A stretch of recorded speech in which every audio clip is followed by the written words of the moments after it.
কৃষ্ণ কৃষ্ণ শুধু শ্রী কৃষ্ণ। এ সংসারে যার টাকা আছে তারও জ্বালা, যার নাই তারও জ্বালা। এ সংসারে যার প্রচুর টাকা আছে তারও জ্বালা, আর যার নাই তারও জ্বালা। এ সংসারে যার ছেলে মেয়ে আছে তারও জ্বালা, আর যার নাই তারও জ্বালা। ছেলে মেয়ে যার আছে সেও কাঁদছে ছেলে মেয়ের জ্বালায়, আবার যার নাই না পাওয়ার জ্বালায় সে আবার কাঁদছে। আমরা পেলেও খুশি, না পেলেও দুঃখ যন্ত্রণা, আর না পেলেও দুঃখ যন্ত্রণা। তাহলে কি সংসার করবেন না? সং মানে কি? মা সাজা, বাবা সাজা, কাকা সাজা, দাদা সাজা, সং। রং মেখে যাত্রার আসরে অভিনয়, যতক্ষণ অভিনয় শেষ রং মুছে হরিবোল, আসর থেকে নেমে যাবে। সংসার মঞ্চে আপনারা কেউ মা সেজেছেন, কেউ কাকি সেজেছেন, কেউ কাকা সেজেছেন, কেউ বাবা সেজেছেন। অভিনয় যখন শেষ, রং যখন মুছে দেবেন, শ্মশানের চিতাতে নিতাই গৌর হরিবোল হয়ে যাবে একবার পরিষ্কার। তাহলে প্রশ্ন করবেন আপনারা, প্রশ্ন করবেন আপনারা, শান্তি কোথায় পাবো? অনেকে বলে মরে গেলে শান্তি, শ্মশানে না যাওয়া পর্যন্ত শান্তি নেই। ওতে শান্তি কোথায়? আপনি তো মরে গেলেন, শান্তি কি? বেঁচে থেকে শান্তি কোথায় পেলেন? লক্ষ্মী নারায়ণকে বলছে, স্বামী তুমি সবাইকে গাড়ি বাড়ি টাকা পয়সা ধন দৌলত দিয়েছো, একটা জিনিস দাও নাই কেন? শান্তি। বলছে শান্তিটা আমার পায়ের তলায় দেবে রেখেছি ভগবান বলে। বলছে শান্তি পাবে কখন ওরা? বলছে আমার চরণ ধরবে যখন শান্তি পাবে তখন, কারণ চরণের মধ্যে শান্তি লুকিয়ে আছে। তাই আপনাদের কাছে নিবেদন রইল, যদি ভগবানের চরণ ধরতে পারেন, এর মতো অনাবিল শান্তি আর পৃথিবীতে কিছু নেই। ভগবানের চরণের মধ্যে শান্তি লুকিয়ে আছে, অন্য কোথাও শান্তি কিন্তু নাই। তাই শান্তি পাওয়ার জন্যে ভগবানের চরণটা ধরবেন। ভগবান বলেছেন, কটা আপেল দিলে কটা লেবু দিলে ওই দিকে আমি তাকাই না, মান মানা ভবা, তুমি তোমার মনটা আমাকে দিলে কিনা ওইটার দিকে আমি তাকাই। আপনারা আজকে হরিবাসর এসছেন, কেউ টাকা পয়সা নিয়ে এসছেন না আপেল কলা নিয়ে এসছেন, আপনারা একটা সুন্দর জিনিস নিয়েছেন, যে জিনিসটা ভগবানকে দেবার জন্য এসছেন। মন সুন্দর পবিত্র মনটা ভগবানের চরণে দিয়ে দিন, বাস ভগবান কৃপা করে দেবে। এই জন্য মান মানা ভাবা, যে তার মনটাকে আমাকে দিতে পারে, আমি তার সব কিছু দিয়ে দিই। হরিবাসর কি? হাত তুলছেন কেন? আস্তে, হাত তুলছেন কেন? হ্যাঁ, হাত তুলছেন কেন? হাত তুলবেন কেন? মহাপ্রভু বলছেন, হাতটা তুলছো মানে স্যারেন্ডার হচ্ছে। কি? এসেছো খালি হাতে, যাবে খালি হাতে। যা করেছো এখানে রেখে যাবে, যাবার সময় আমাকে আত্মসমর্পণ করে বলো, প্রভু এসছিলাম খালি হাতে, চললাম খালি হাতে, যাবার সময় তোমার চরণে আমি আত্মসমর্পণ করে দিলাম। এই জন্য আপনারা আত্মসমর্পণ করে দিলেন। তবে হ্যাঁ, এই দেখুন, দাপরের শেষ কলিযুগ আসছে, ভালো করে শুনবেন। দাপরের শেষ কলিযুগ আসছে, আর যখনই কলিযুগ আসছে, কৃষ্ণ বসে আছে আর পঞ্চপাণ্ডব সামনে বসে আছে, 5 জন। কে? যুধিষ্ঠির, ভীম, অর্জুন, নকুল, সহদেব। সঙ্গে সঙ্গে সবাই মিলে বলছে, কৃষ্ণ কানাই হা কি? আপনার জয়টা দেবেন না নাকি? কৃষ্ণ কানাই হা কি? জোরে একবার উলুধ্বনি। বাবা, শ্যাম সুন্দর কি? মদন মোহন কি? বেশ বেশ, আপনাদের সকলের মনে খুব খুশি, আপনাদের হাসি হাসি মুখ, কিন্তু সামনে 5 জন বসে আছেন, আপনাদের মনে হচ্ছে যেন ভরাডুবি হয়ে গেছে। কেন এমন মুখগুলো শুকনো শুকনো কেন? একবারে মনে হচ্ছে বোধহয় 4-5 দিন কিছু খান নাই। কি হয়েছে আপনাদের? না না, আপনাদের বলি নাই, কৃষ্ণ বলছে পঞ্চপাণ্ডব কি। এরা ভাবছে তাহলে আমাদের কি বলছে। এই দিকে আসতে, ধীরে, কথা নয়। পঞ্চপাণ্ডবকে জিজ্ঞেস করছে, তোমাদের মুখগুলো ফ্যাকাসে কেন, কি ব্যাপার? পঞ্চপাণ্ডবের দাদা যুধিষ্ঠির কৃষ্ণকে জিজ্ঞেস করছে, আচ্ছা কৃষ্ণ, এ দাপর শেষ হলো, কলি আসবে, তা আমার একটা মনের মধ্যে প্রশ্ন জেগেছে। কে? যুধিষ্ঠির মহারাজ, যে কলিযুগের মানুষ কেমন হবে? এই যে বলছে কলিযুগের মানুষ কেমন হবে, প্রশ্নগুলো শুনবেন কিন্তু। যুধিষ্ঠির মহারাজ প্রশ্ন করছে কৃষ্ণকে যে কলিযুগের মানুষ কেমন হবে। সঙ্গে সঙ্গে ভীম যখন গালে হাত দিয়ে আছে, কৃষ্ণ জিজ্ঞেস করছে, তুমি গালে হাত দিয়ে আছো কেন? বলছে আমারও মনে একটা প্রশ্ন জেগেছে। বলে কিরকম? কলিযুগের সাধু কেমন হবে, এ আমার জানা দরকার। কলিযুগের সাধুরা কেমন হবে? সঙ্গে সঙ্গে কৃষ্ণ জিজ্ঞেস করছে, আচ্ছা অর্জুন, তোমার এত চিন্তা কিসের? আমারও মনে প্রশ্ন জেগেছে, কি কলিযুগের বাবা মা কেমন হবে। এই যে আপনারা যারা বাবা মা হয়েছেন আমার দিকে তাকান, বলছে কলিযুগের বাবা মা কেমন হবে। নকুলকে বলছে তুমি কিছু বলবে, বলে হ্যাঁ আমি বলবো। বলে কি? কলিযুগের ধর্ম কেমন হবে। আর সঙ্গে সঙ্গে সহদেবকে বলছে তুমি তুমি কিছু জিজ্ঞেস করবে। বলছে কলিযুগের মানুষ কোন গুণের দ্বারা ওপরে উঠবে আর কোন দোষের দ্বারা নিচের দিকে নেমে যাবে, এ প্রশ্ন আমাদের জানার ছিল। তো কৃষ্ণ বলল আমার আজকে একটা কাজ আছে, আমি চললাম, আজ আমি উত্তর দিতে পারবো না, কালকে বিকালে এসে উত্তর দেবো। কাল সকাল থেকে তোমরা 5 ভাই 5টা রাস্তায় যাবে, কি কি দেখলে আমাকে বিকালে এসে বলবে, আমি তোমাদের উত্তর দিয়ে দেবো। মায়েরা, কৃষ্ণ বলে গেল আর সঙ্গে সঙ্গে 5 ভাই 5 পথে সকালবেলায় বেরোল। যখন কেশব মাধব বলে গাইতে গাইতে চলে যাচ্ছে, কে কে চলে যাচ্ছে?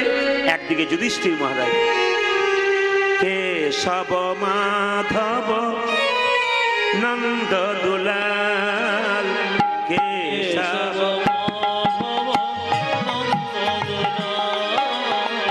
কেশব মাধব নন্দ দুলাল, কেশব মাধব নন্দ দুলাল, গিরিধারী লাল জয় জয় ব্রজের গোপাল,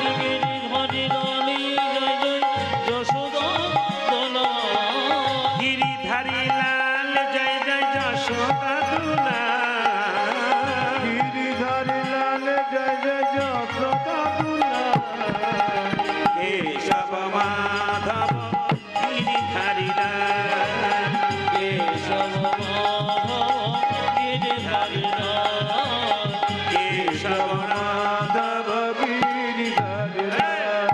গান বন্ধ করো। যুধিষ্ঠির মহারাজের সঙ্গে যে যাচ্ছিল তাকে বলো গান বন্ধ করো। বলে গানটা বন্ধ করবো কেন? হাতি দেখতে পেলাম, হাতি। এদিকে যুধিষ্ঠির মহারাজ দেখতে পেল একটা হাতি, তা জিজ্ঞেস করছে গান বন্ধ করবো কেন? বলে এমন হাতি দেখলাম, বাপের জন্মে এমন হাতি দেখিনি। বলে কেন? হাতি দেখেছে মায়েরা, আপনারাও দেখেছেন। হাতি দেখেননি? জোরে বলুন হ্যাঁ না। আচ্ছা, হাতির 6টা পা হয় নাকি? 4টে। হাতির 4টে পা দেখলো, 2টো কান দেখলো, 2টো চোখ দেখলো, একটা লেজ দেখলো। আশ্চর্য, যুধিষ্ঠির মহারাজ দেখলো হাতির 2টো সুর। এইদিকে হাতির কটা সুর বললাম? হাতির 2টো সুর দেখতে পেল। সব হাতির একটা করে সুর হয়, কিন্তু যুধিষ্ঠির মহারাজ দেখলো হাতিটা 2টো সুর। ভীম যখন একদিকে চলে যাচ্ছে তখন দেখতে পাচ্ছে নদীতে একটা পচা গলা মরা জন্তু ভেসে আসছে। ওর ওপর একটা পাখি বসে বসে ওই মরাটাকে ঠুকরে ঠুকরে খাচ্ছে, কিন্তু পাখিটার গায়ে হরিনামের নাম লেখা, কিন্তু সে কিন্তু নোংরা জিনিসগুলো খাচ্ছে।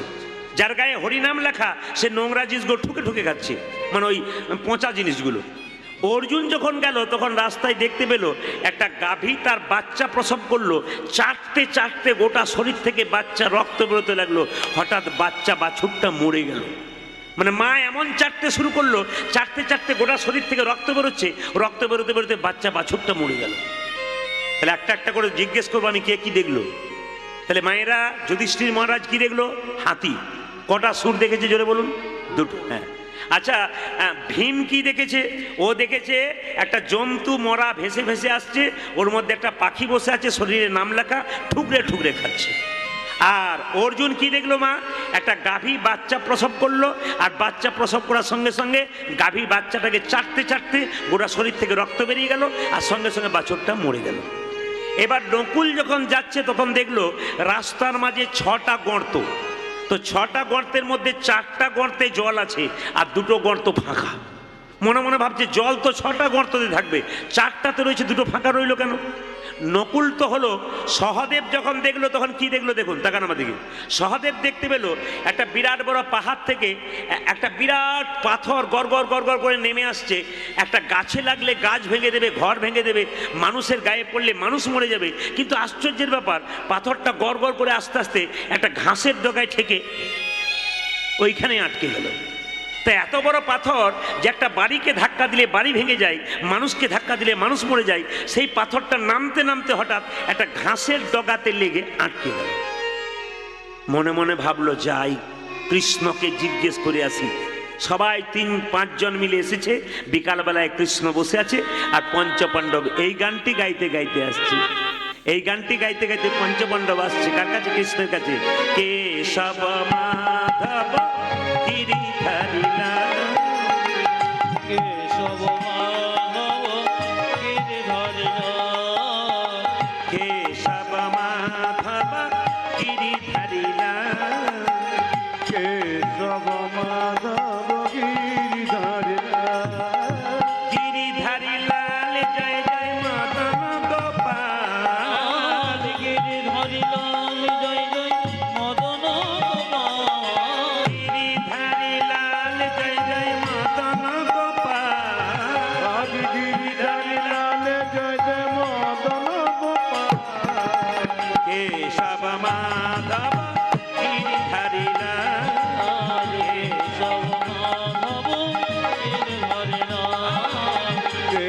কেশব মাধব গিরিধর লীলা। কৃষ্ণ কানাইয়া কি জয়। যখনই যে হাত তুলতে বলো ওটা হাতগুলো তুলবেন, যার হাত আছে তিনি তুলবেন, যার নাই তার তোলার কোনো দরকার নেই।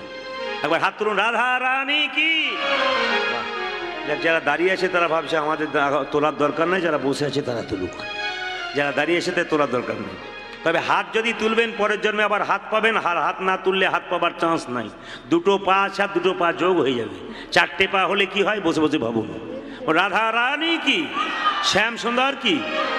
কৃষ্ণ বলছে গিয়েছি, আসতে কৃষ্ণ বলছে গিয়েছিলে, বলছে হ্যাঁ। যুধিষ্ঠির মহারাজ বলছে আমি সকালবেলায় বেরোলাম, হঠাৎ রাস্তায় দেখলাম হাতি। তাতে কি হয়েছে? বলে এমন হাতি দেখলাম বাপকালে এমন হাতি দেখি নাই। বলে কেন? হাতির সব ঠিক আছে, দুটো সুর আছে, তা কেন দেখলাম? কৃষ্ণ বলল ওটা হাতি নয়, ওটা হলো কলি। ও তোমাকে শিখিয়ে দিল যে কলিযুগের মানুষ কেমন হবে। কলিযুগের মানুষের দুটো মুখ হবে। মায়েরা তাহলে কি পাশাপাশি দুটো মুখ? না, ভেতরে একটা আর বাইরে একটা। কিরকম মুখ বলে দিই, দেখবেন রাস্তাতে অনেক ভদ্রলোকের সঙ্গে একজন রামবাবুর সঙ্গে শ্যামবাবুর দেখা হয়েছে। রামবাবু বলছে শ্যামবাবু কেমন আছেন? বলে ভালো আছি। আপনার মতো মানুষ হয় না। যখন শ্যামবাবু চলে গেল, রামবাবু মনে মনে ভাবছে তুমি না মরলে তোমার পেছনের জায়গাটা আমার হচ্ছে না। মানে বুঝতে পারছি, মানে বাইরে প্রশংসা করলো আর ভেতরে তার নিতাই। এরকম মানুষ অনেক আছে। মায়েরা 2-4 বছর সাধনা করলে ভগবানকে জানতে পারেন, কিন্তু মানুষকে জানা খুব কঠিন। কেন মানুষ চিনতে পারছেন না বলুন তো? ছোটবেলায় গরুর রচনা পড়েছিলেন, আপনি গরু চিনতে পারেন। মানুষের রচনা পড়েন নাই, তাই মানুষ চেনার কোনো চান্স নাই। এই জন্য আমরা মানুষ চিনতে পারি না। তাহলে কলিযুগের মানুষ কেমন হবে আপনারা বুঝে নিলেন মায়েরা? দুমুখ, মানে বাইরে একরকম আর ভেতর একরকম। যেমন একটা বাস্তব প্রমাণ মায়েদের জন্য দিয়ে দিই। যেমন পটলের বাবা পটলের মাকে বলছে কবিতা, এই সবিতা তুমি আমার কবিতা, তোমার মতো মানুষ হয় না, তুমি রূপে সরস্বতী আর গুণে লক্ষ্মী। এখন ওকে বাইরে প্রশংসা করছে আর মনে মনে ভাবছে তুমি যতক্ষণ না মরছো আর একজন আসতে পারছে না। মানে বাইরে প্রশংসা কিন্তু ভেতরে নিতাই গৌর হরিবোল হয়ে গেছে। এরকম মানুষ কিন্তু দেখা যায়। একই ছাতের তলায় 7 জন শুয়ে আছে, কে যে কার কখন পকেট কাটবে কেউ জানে না। এই জন্য হরিনাম শুনুন, পকেট বাঁচান, আপনার কাজ আছে। আচ্ছা আচ্ছা, ভীম তুমি কি দেখলে? ভীম বলছে আমি দেখলাম একটা মরা জন্তু ভেসে আসছে আর তাতে একটা পাখি ঠুকরে ঠুকরে খাচ্ছে। সে পাখি হোক, কিন্তু পাখির গায়ে হরিনাম লেখা, কিন্তু ঠুকরে ঠুকরে খাচ্ছে কেন? কৃষ্ণ কিন্তু একটা দামি কথা বললেন, এটা কিন্তু আমি বলিনি, মহাভারত পড়বেন দেখবেন কি বলছে। কৃষ্ণ বললেন এই কলিযুগে যত সাধু হবে, বেশিরভাগ সাধু হরিনামের নামাবলী, তিলক, গেরুয়া বস্ত্র, আপনার দরজায় নিতাই গৌর হরিবোল বলে দাঁড়াবে। খবর নিয়ে দেখবেন ও কোথাও চুরি ডাকাতি করেছে, 10-12টা মার্ডার করেছে, তারপর গেরুয়া বস্ত্র পরে সাধু সেজে আপনার দরজায় দাঁড়িয়ে।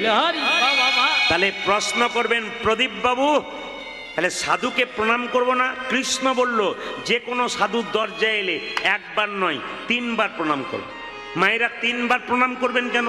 3 বার প্রণাম করবেন এই জন্যে, প্রথম প্রণাম করবেন সাধুটি চুরি করে হোক, ডাকাতি করে হোক, ওই যে গেরুয়া বস্ত্র পরেছে সাধু বাবাকে নয়, গেরুয়া বস্ত্র ত্যাগের প্রতীক, ওই ত্যাগের প্রতীক গেরুয়া বস্ত্রকে একটা প্রণাম দাও। দ্বিতীয় প্রণাম কেন দেবে না? আমরা যারা সংসারী মানুষ, একদিনের বেশি 2 দিন সংসারে বাইরে গেলে মন ছটফট করে ঘর যাবার জন্যে। ওই সাধুটি চুরি ডাকাতি করে হোক আর যা করে হোক, ওই যে সাধু সেজেছে, দীর্ঘদিন ঘর ত্যাগ করেছে, এই ত্যাগের জন্যে তাকে একটা প্রণাম দিন। আর 3 নম্বর প্রণাম কেন দেবেন না? আপনার দরজাতে কোনোদিন হরিবোল ধ্বনি হয় নাই, ওই সাধুটি চুরি করে হোক, ডাকাতি করে হোক, ওই যে নিতাই গৌর হরিবোল বলছে, ওই হরিবোল ধ্বনি। সঙ্গে সঙ্গে ভীম বলল আমি উপযুক্ত উত্তর পেয়ে গেলাম, কলিযুগের সাধু কেমন হবে। সঙ্গে সঙ্গে অর্জুন জিজ্ঞেস করছে আমি দেখলাম একটা গাভীর বাচ্চা প্রসব করলো আর বাচ্চাটাকে চাটতে চাটতে বাচ্চার শরীর থেকে রক্ত বেরিয়ে গেল আর বাচ্চাটা সঙ্গে সঙ্গে মরে গেল, কেন মরল?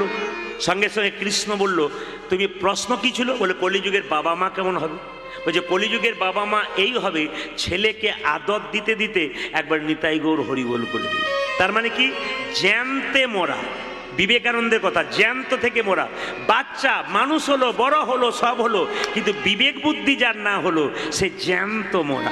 তার মানে কি, আপনার ছেলেকে আপনি কিভাবে অমানুষ করছেন, কিভাবে মেরে দিচ্ছেন। দেখুন, ছেলে বেঁচে আছে কিন্তু না থাকার মতো। কিরকম, ছেলেকে বলছেন এই এখন থেকে ঠাকুর প্রণাম কি জন্য করছিস, তোর পরীক্ষা আছে না, ওসব চলবে না। ওসব যারা ঠাকুর প্রণাম করে, হরিনাম করে, ভিখারির মতো রাস্তা দিয়ে ঘুরে বেড়ায়, ওদের মতো করলে হবে না। কলমের ডগায় লাখ লাখ টাকা রোজগার করতে হবে, হরিনাম শোনা তোর হবে না। সেই বুড়ো বয়স এক চান্স দেখবি, এখন করার দরকার নেই।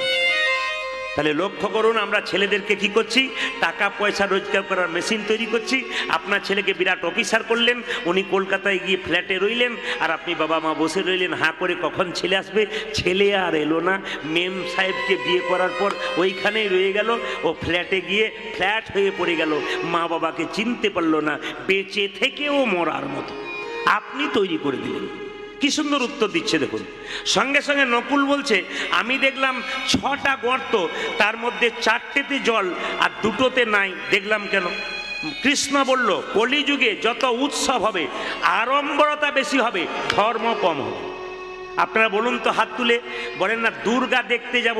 আপনারা বলেন না পুজোর সময়, সত্যি কি দুর্গা দেখতে যান না প্যান্ডেল দেখতে যান? জোরে বলুন, জোরে বলবেন। দুর্গা দেখতে যান, প্যান্ডেল দেখতে যান, আর আলো রোশনাই দেখতে যান।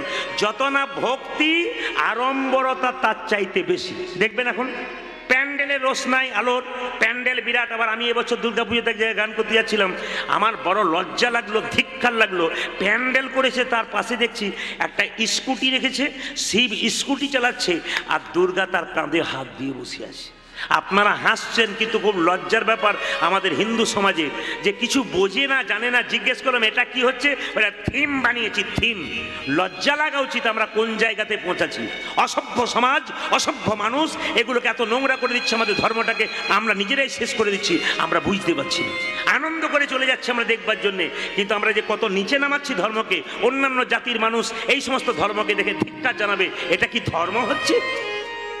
অন্যান্য ধর্মে যে আড়ম্বরতা নেই, আমাদের ধর্মে খালি আড়ম্বরতা আছে, কিন্তু আসল ভক্তিটাই কিন্তু নেই। এই জন্য আপনাদের কাছে নিবেদন রইল, আড়ম্বরতা নয়, ভক্তি করবেন, আপনার কাজ আছে। এইবার সবাই লক্ষ্য করুন, 5 নম্বর ভাই সহদেব বলল, আমি দেখলাম একটা বিরাট বড় পাহাড় থেকে, একটা বিরাট পর্বত থেকে ওই বিরাট বড় একটা পাথর গড়গড়িয়ে পড়ছে। তো হঠাৎ একটা ঘাসের ডগাতে লেগে আটকে গেল। বলছে, কলিযুগের মানুষের উন্নতি কিসে হবে?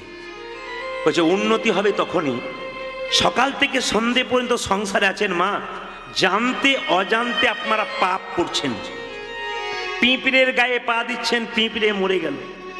আপনি কত কিছু খাচ্ছেন, পাপ করছেন। এই যে পাপ করতে করতে বিরাট বড় পাথরের মতো পাপ যখন দাঁড়াচ্ছে, এই পাথরের মতো পাপ থেকে মুক্তি পাওয়ার জন্যে একটি মাত্র পথ, খাইতে শুইতে হরিনাম নামক যদি কেউ কচি ঘাসের আশ্রয় নিতে পারে, তারা বিরাট বড় পাথরের মতো পাপ ওই হরিনামের দ্বারা নিতাই গৌর হরি বল। কি সুন্দর উত্তর দিলেন কৃষ্ণ। বলো, বাহ, ধন্য হলাম আপনার যে কলিযুগের এই সমস্ত ঘটনাগুলো শোনার পর। তাই আপনাদের কাছে নিবেদন রইল, যেখানে বসে, যে যেখানে বসে আছেন, মহাপ্রভু একটা সুন্দর কথা বলেছেন, বীজের মধ্যে বৃক্ষ আছে, চোখে না যাই দেখা। বীজের মধ্যে বৃক্ষ আছে, চোখে না যাই দেখা। বীজের মধ্যে বৃক্ষ আছে, চোখে না যাই দেখা। নামের মধ্যে নামি আছে, হৃদয় পটে আঁকা। নামের মধ্যে নামি আছে, হৃদয় পটে আঁকা। ওই যে নামের মধ্যে নামি আছে, হৃদয় পটে আঁকা। নামের মধ্যে নামে আছে, হৃদয় পটে আঁকা। যেই নামে সেই কৃষ্ণ ভজন নিষ্ঠা করি। আজ যেই নামে সেই কৃষ্ণ ভজন নিষ্ঠা করি। যেই নামে সেই কৃষ্ণ ভজন নিষ্ঠা করি।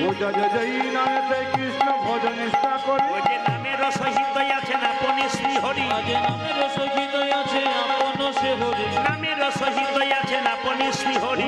নামের সহিত আছেন আপনি শ্রী হরি। ও মায়েরা, হেন কৃষ্ণ নামে যদি লই বহুবার। হেন কৃষ্ণ নামে যদি লই বহুবার।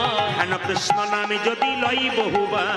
হেন কৃষ্ণ নামে যদি লয় বহুবার। ও যে দেহেতে না হয় তোমার প্রেমের বিস্তার। ও দেখিতে না হয় তোমার প্রেমের বিস্তার। ও যে দেহেতে না হয় তোমার প্রেমের বিস্তার। দেখিতে না হয় তোমার প্রেমের বিস্তার। জানিও সে সেই দেহে অপরাধ প্রচুর, ওগো জানিও সে সেই দেখি অপরাধী প্রচুর, জানিও সে সেই দেহে অপরাধ প্রচুর।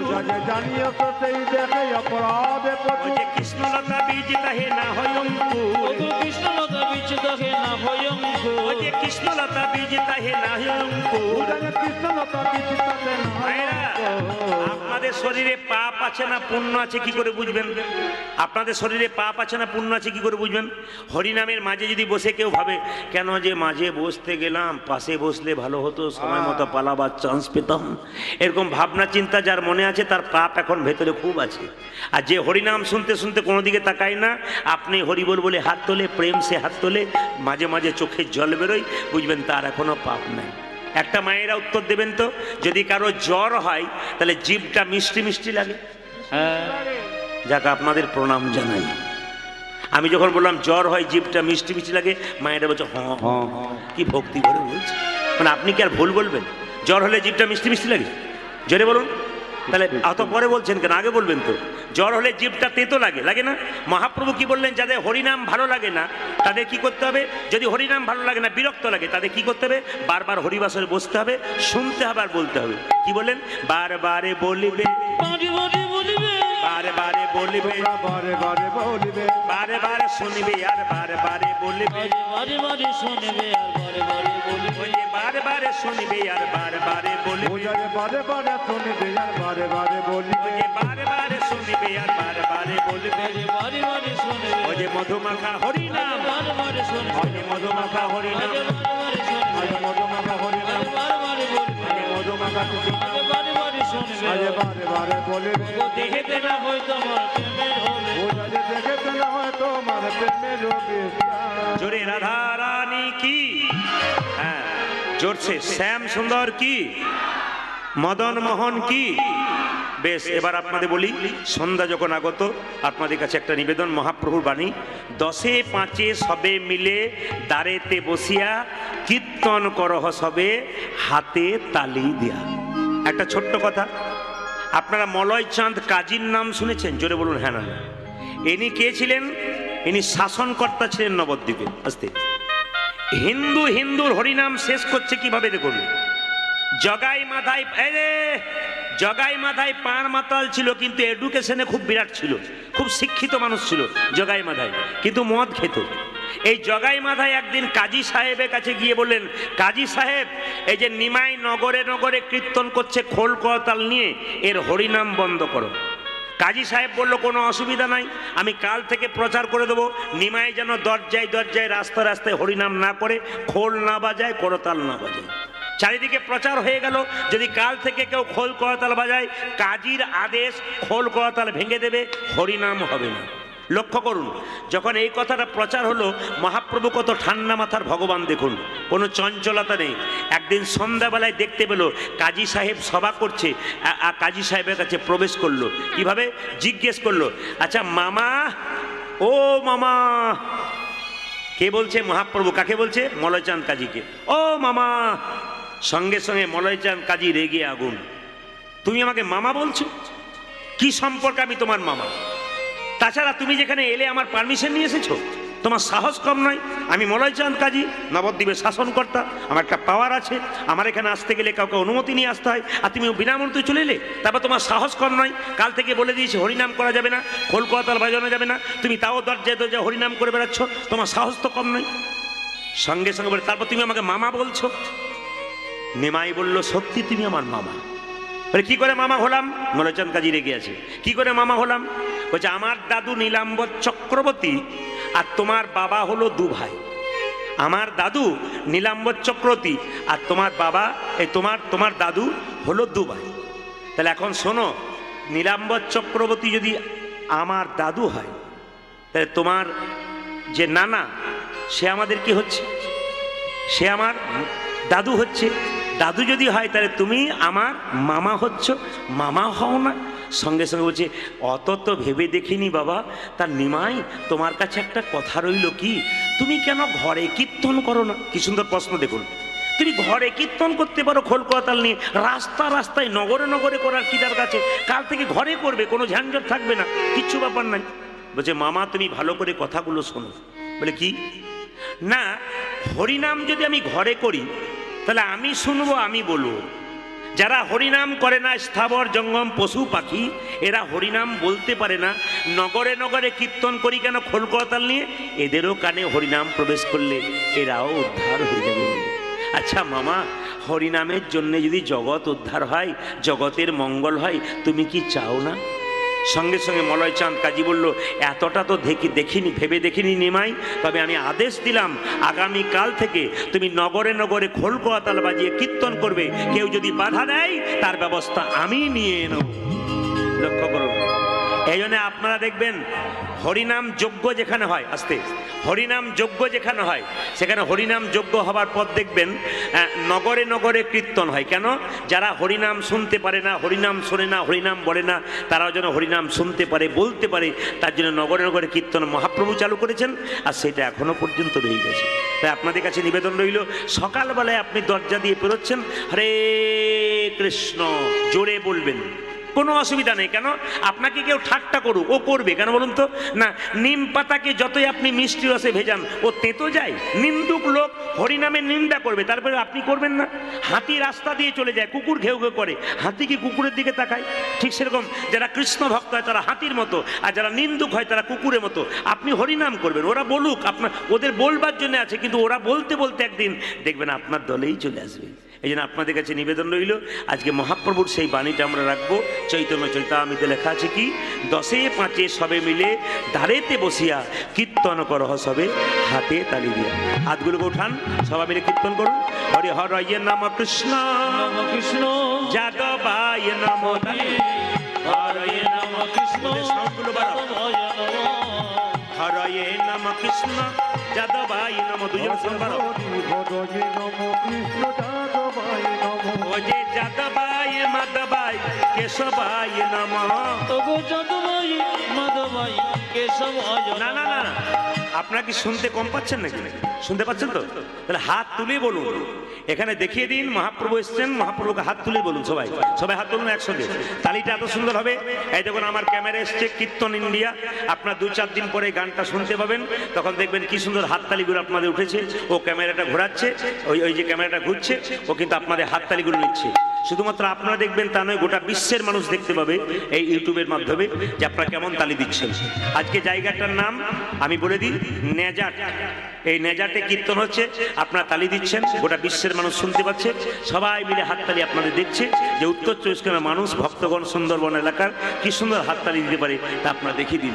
হরি হরয়ে নম কৃষ্ণ যাদবায় নম, হরয়ে নম কৃষ্ণ যাদবায় নম, হরয়ে নম কৃষ্ণ যাদবায় নম। হরি হরয়ে নম কৃষ্ণ যাদবায় নম, ও যে যাদবায় মাধবায় কেশবায় নম, তবু যাদবাই মাধবাই কেশবায় নম, ও যে যাদবায় মাধবায় কেশবায় নম, পূজাজি যাদবায় মাধবায় কেশবায় নম, ও যে গোপাল গোবিন্দ রাম শ্রী মধুসূদন, আমার গোপাল গোবিন্দ রাম শ্রী মধুসূদন, ও যে গোপাল গোবিন্দ রাম শ্রী মধুসূদন, পূজাজি গোপাল গোবিন্দ রাম শ্রী মধুসূদন, ও যে গিরিধারী গোপীনাথ মদন মোহন, আজি গিরিধারী গোপীনাথ মদন মোহন, ও যে গিরিধারী গোপীনাথ মদন মোহন। পূজাজি গিরিধারী গোপীনাথ মদন মোহন। আপনার সবাই তালি দিচ্ছেন, 2-4 জন আমার দিয়ে দেখান, সবাই তালি দিচ্ছেন 2-4 জন। গিরিধারী গোপীনাথ মদন মোহন এরকম করে দেখছে আর কি। আমার মাঝে মাঝে লজ্জা লাগছে এইটাই যে আমরা হিন্দু জাতি হয়ে হাত তুলতে পারলাম না। ইচ্ছে তুলো, এই যে হাত এরকম কেন ভাই? হাতকে নামাও কিংবা হাতকে উঠাও, হাত থাকলে তালি দেবে, না থাকলে দেবার দরকার নেই। সবাই মিলে হাত তালি দিয়ে হরি হরয়ে নম কৃষ্ণ যাদবায় নম, হরে হরয়ে নম কৃষ্ণ যাদবায় নম, হরি হরয়ে নম কৃষ্ণ যাদবায় নম, হরি হরয়ে নম কৃষ্ণ যাদবায় নম, ও যে যাদবায় মাধবায় কেশবায় নম, হাই হাই যাদবাই মাধবাই কেশবায় নম, ও যে যাদবায় মাধবায় কেশবায় নম, পূজাজি যাদবায় মাধবায় কেশবায় নম, ও যে গোপাল গোবিন্দ রাম শ্রী মধুসূদন,